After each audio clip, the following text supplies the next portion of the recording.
സമയത്ത് എങ്ങനെ ഈ സന്തോഷം എക്സ്പ്രസ് ചെയ്യണമെന്ന് അറിയില്ല. പക്ഷെ എന്നെ ഈ ഒരു സിനിമയിലേക്ക് സപ്പോർട്ട് ചെയ്ത് ഒരുപാട് പേരുണ്ട്. എൻ്റെ ഫാമിലി, അതിപ്പോഴും ഞാൻ എടുത്തു പറയുന്നില്ല. ആൻഡ് ഞങ്ങളുടെ ക്രൂ, സ്പെഷ്യലി എൻ്റെ കൂടെ അഭിനയിച്ച അഷ്റഫിൻ്റെ കഥാപാത്രം ചെയ്ത കുമാർ സിംഗ് ചേട്ടൻ എന്നെ ഒരുപാട് സപ്പോർട്ട് ചെയ്തിട്ടുണ്ട്. വളരെ സീനിയർ ആക്ടറായിട്ട് കൂടി ആള് നമുക്ക് നല്ലൊരു കാര്യങ്ങൾ അങ്ങോട്ടും ഇങ്ങോട്ടും പറഞ്ഞ് ഡിസ്കസ് ചെയ്തിട്ട് ക്യാരക്ടറിലേക്ക് ചെയ്യാൻ പറ്റി. അതൊക്കെ ഇതിന് വലിയൊരു മുതൽക്കൂട്ടായിട്ടുണ്ട്. എന്തായാലും ഒരുപാട് സന്തോഷം അറിയാൻ സാധിച്ചതിൽ. ഏതൊരു നടനായാലും സന്തോഷം. ആരുടെ കൂടെയാണെങ്കിലും നമുക്ക് കേരള സ്റ്റേറ്റ് അവാർഡ് എന്ന് പറഞ്ഞാൽ അത് ഭയങ്കര ഒരു വലിയ ബഹുമതി തന്നെയാണ്. എന്നെപ്പോലെ വളർന്നു വരുന്ന ഒരു ആൾക്ക് എന്ന് പറഞ്ഞാൽ അത് പ്രത്യേകിച്ച് ഇപ്പം മമ്മൂക്കൻ്റെ കൂടെയാണെന്ന് പറയുമ്പോൾ അത് അതിനേക്കാൾ വലിയ സന്തോഷം. അതൊരു അത്ഭുതമാണ്. പിന്നെ എൻ്റെ കൂടെ ഉണ്ടായിരുന്ന എല്ലാ ഞങ്ങൾ ഒരുമിച്ച് മത്സരിച്ച എല്ലാ നേതാക്കന്മാർക്കും എൻ്റെ പെർഫോമൻസിനെ പറ്റി പറയുമ്പോൾ ഈ അവാർഡ് അപ്പുറത്തേക്കല്ലേ, പെർഫോമൻസ് തന്നെ അവർക്ക് ഫോക്കസ്. അതെ, പെർഫോമൻസിലാണ് തീർച്ചയായിട്ടും.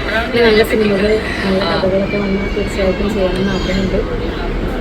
അപ്പോൾ അതിനുശേഷം ഓഫറുകളൊക്കെ ഇങ്ങനെ വരുന്നുണ്ടോ? വന്നിരുന്നു.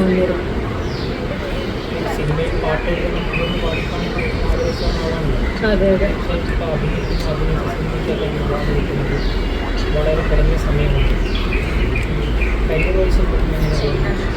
ഞാനിപ്പോഴും തുടക്കക്കാരിയാണ്. ഈ ഒരു അവാർഡ് നമുക്കൊക്കെ ഏറ്റവും വലിയ പ്രചോദനമാണ്. അങ്ങനെയാണ് ഞാൻ എടുക്കുന്നത്.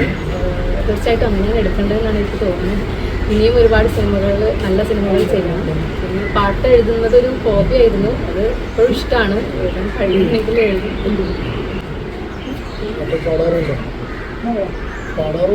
ഇല്ല, ഒരുപാട്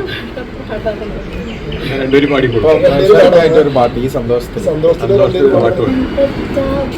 കനകത്തിൻ മണിമുത്ത് കരളിന്റെ കോട്ടിലെ കാണാൻ പറ്റാത്ത കനകത്തിൻ മണിമുത്ത് കരളിന്റെ കോട്ടിലെ കൽപ്പിച്ചോരേ കേകിയ മലർമുക്കേ കൽവിന്റെ അതിരില്ലാത്ത ആഘോഷം, അളവില്ലാത്ത ആനന്ദം. Skywave amusement park, Kakkadampoyil, Malappuram.